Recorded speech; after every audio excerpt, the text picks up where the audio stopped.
A devastating fire at a labor camp in Mangaf, located in Kuwait's southern Ahmadi Governorate, has claimed the lives of 41 people, including several Indian nationals. The tragic incident occurred early Wednesday morning, with more than 50 people hospitalized, 7 of whom are reported to be in critical condition. The fire broke out around 4:30 am local time in a 6-story building in Block 4 of Mangaf. The NBTC camp, which housed 196 people at the time, was the site of the disaster.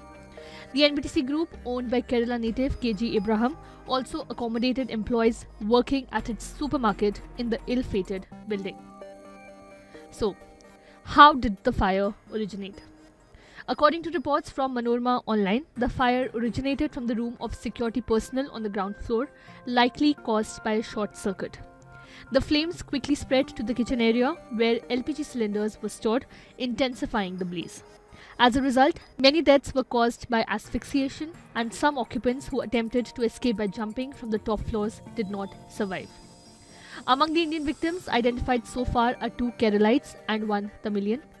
The injured have been admitted to Adan, Jabir and Mubarak hospitals, with the condition of 7 individuals being critical. Kuwait's Interior Minister Sheikh Fahad Al Yusuf Al Sabah visited the scene and held the building owners accountable for the tragedy.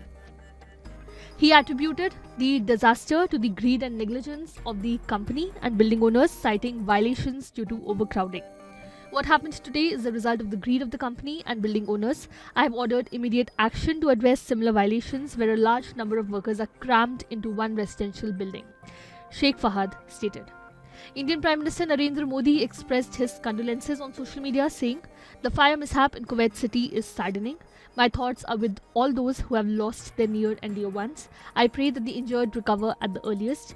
The Indian Embassy in Kuwait is closely monitoring the situation and working with the authorities there to assist the affected. Minister of External Affairs S. Jaishankar also conveyed his shock and sorrow, stating, "Deeply shocked by the news of the fire incident in Kuwait City. There are reportedly over 40 deaths and over 50 have been hospitalized. Our ambassador has gone to the camp. We are awaiting further information. Deepest condolences to the families of those who tragically lost their lives. Wish early and full recovery to those who have been injured. Our embassy will render the fullest assistance to all concerned in this regard." The Indian Embassy in Kuwait has been actively involved in providing assistance. Ambassador Adarsh Swaikar visited the injured workers at Al Adan Hospital and the site of the fire. The embassy has established a helpline +965 655 246 to assist those affected by the tragedy and is in constant touch with Kuwaiti law enforcement, fire services and health authorities to coordinate emergency medical care and other necessary actions.